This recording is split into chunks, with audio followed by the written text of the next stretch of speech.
शुक्रिया अमिताभ तमाम जानकारी के लिए। रुक करते हैं अगली बड़ी खबर का।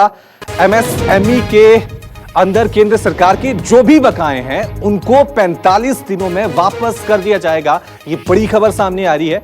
आपको बता दें कि जब पहली किश्त जारी की गई थी 20 लाख करोड़ के पैकेज की, तो उसमें भी एमएसएमई यानी लघु मझोले उद्योगों को लेकर कई घोषणाएं की गई थी। अब यह कहा गया है कि जितना भी केंद्र सरकार का बकाया है इन उद्योगों को लेकर, वो 45 दिनों में इन उद्योगों को दे दिया जाएगा, इनका भुगतान कर दिया जाएगा। मैम, मैं मनीष कुमार न्यूज़ 24 से हूँ। मैम, मेरा सवाल ये है कि आपने परसों जब एमएसएमईज के लिए ऐलान किया, उसमें कहा 3 लाख करोड़ रुपए का आपने प्रावधान किया। ये भी कहा कि केंद्र सरकार या पीएसयूज के जो बकाए हैं, एमएसएमईज के जो उनके बकाए हैं, करीब उसको 45 दिनों में वापस कर दिया जाएगा। नितिन गडकरी साहब जो कि इस विभाग के मंत्री हैं, उन्होंने कहा कि 5 लाख करोड़ रुपए एमएसएमईज के बकाए हैं।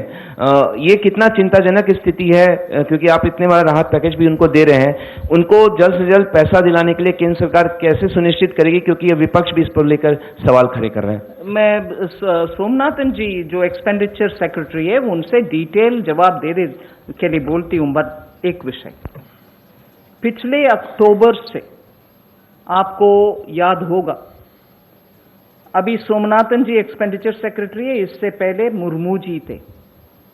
उनके समय से हम लगातार डिपार्टमेंट वाइज और डिपार्टमेंट के संबंधित पीएसयू वाइज क्या बकाया है, पर्टिकुलरली फॉर एमएसएमई, इसका आंकड़ा देख के हर डिपार्टमेंट से समय समय पर बात करके उनसे जितने भी बकाये हैं उसको क्लियर करने के लिए कदम उठाते आ रहे हैं। सिर्फ जो लिटिगेटेड है उसको क्लियर ना करते हुए बाकी सबका प्रोविजन क्लियर करने का प्रयत्न हमारे तरफ से होते आ रही है। और मुर्मू जी के बाद अभी सोमनाथन जी जो आए हैं, उनके साथ बैठ करके मैं 3 बार चर्चा कर चुकी हूं कि कितने बकाया है उसको तुरंत क्लियर करते जाओ। ये प्रोसेस लगातार चलते आ रही है, क्योंकि ये अक्यूमुलेटेड एक है और जो अभी का ड्यूज है जो कंटिन्यूसली होता है, ये दोनों को हैंडल करना है। मगर चलिए, इस खबर पे और ज्यादा जानकारी के लिए सीधा रुक करते हैं हमारे संवाददाता मनीष का। मनीष, 20 लाख करोड़ के पैकेज का ऐलान सरकार ने कर दिया है और इसमें साफ तौर से यह देखा जा सकता है कि जो सरकार जोर दे रही है वो एमएसएमई पे दे रही है, और अब यह भी कह दिया है कि जितना भी बकाया है उसका भुगतान कर दिया जाएगा। तो किस तरह से देख रहे हैं आप इस फैसले को?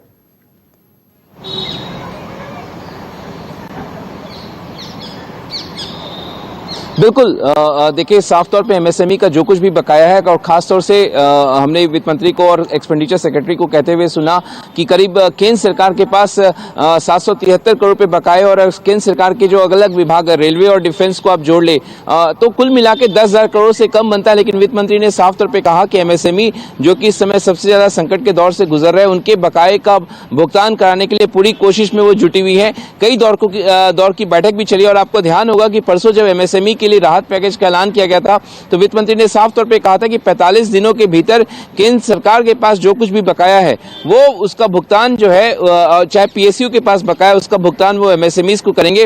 वित्त मंत्री ने यह भी कहा कि कई ऐसे बकाए हैं जो कि लिटिगेशन में है, कानूनी पेच पे फंसा हुआ है, स्टेट राज्य सरकारों के पास है, कॉर्पोरेट्स बड़े कंपनियों के पास है। और लगातार सरकार बड़े कॉर्पोरेट्स भी जो है और को कह रही है। खुद एमएसएमई मंत्री नितिन गडकरी ने अलग अलग बिजनेस चैम्बर्स के जरिए कहा है कि कॉर्पोरेट जो एमएसएमई के जो बकाए हैं उनका भुगतान करे। तो जाहिर तौर पर एमएसएमई को संकट से उबारने के लिए सरकार जो है लगी हुई है और कह रही है कि 45 दिन में उनके बकाए का भुगतान किया जाएगा। तो ये आश्वासन आज वित्त मंत्री ने एक बार फिर से दोहराया है। लेकिन रवि, आज जो ऐलान हुआ उसमें पशुपालन और मत्स्य, जो वित्त मंत्री का जो आज प्रेस कॉन्फ्रेंस हुआ उसमें मत्स्य सेक्टर को, मछुआरों को एक बड़ा राहत पैकेज का ऐलान किया गया है, जिसमें मछुआरों को कैसे संकट से इस संकट से निकाला जाए। लॉकडाउन में बिल्कुल उनका वित्तीय स्थिति जो चरमरा गया है। बहुत बहुत शुक्रिया मनीष तमाम जानकारी के लिए।